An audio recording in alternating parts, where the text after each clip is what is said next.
हे महादेव, यह कोढ़ की जलन मुझे भीतर तक जला रही है। सुना है कि जिसका कोई नहीं होता उसके आप होते हैं। मेरी रक्षा कीजिए प्रभु। यह करुण पुकार स्वर्ग के राजा इंद्र की थी, जिनका शरीर श्राप की अग्नि में तप रहा था। उस अग्नि को शांत करने के लिए महादेव ने जो शीतलता प्रदान की, वह आज भी एक जीवित चमत्कार के रूप में विद्यमान है। शायद यही कारण है कि आज भी ओडिशा की लगभग 45 डिग्री की झुलसाती गर्मी में स्थित धवलेश्वर महादेव मंदिर भीतर से शिमला जैसी ठंडक का अनुभव कराता है, बिना किसी एसी और बिना किसी यंत्र के। महानदी के मध्य दुनिया से लगभग कटे हुए एक टापू पर स्थित यह मंदिर वही पावन शरण स्थली है, जहाँ कभी इंद्रदेव छिपने आए थे। यहाँ तक पहुँचने के लिए भक्तों को नदी पार करनी पड़ती है, मानो वे अपनी पुरानी सांसारिक दुनिया को पीछे छोड़कर किसी दिव्य और पवित्र लोक में प्रवेश कर रहे हों। यह कथा सतयुग की है।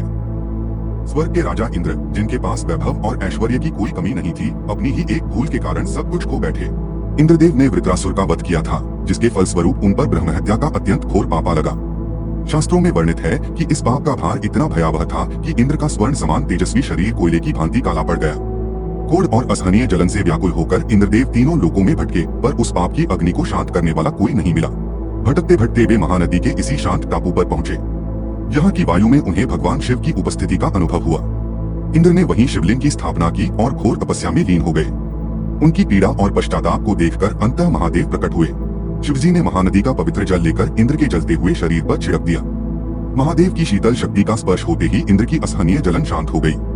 केवल जलन ही नहीं, बल्कि पाप से झुलसा उनका काला पड़ा शरीर भी क्षण भर में धवल अर्थात उज्ज्वल और चमकदार हो गया।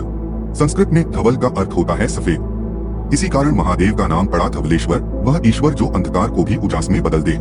आज भी कार्तिक मास की बड़ा ओषा पर यहाँ लाखों श्रद्धालु एकत्र होते हैं और महादेव को उनका अत्यंत प्रिय गजभोग अर्पित करते हैं। भक्तों का विश्वास है कि मंदिर के गर्भगृह में व्याप्त यह रहस्यमय ठंडक पत्थरों की नहीं, बल्कि उसी शिव शक्ति का प्रभाव है, जिसने कभी इंद्रदेव की जलन को शांत किया था। यदि आप भी मानते हैं कि महादेव की शरण में आने से बड़े से बड़ा पाप भी धुल जाता है, तो कमेंट्स में हर हर महादेव अवश्य लिखें और ओडिशा की इस अनदेखी दिव्य विरासत को संसार तक पहुंचाने के लिए इस वीडियो को साझा जरूर करें।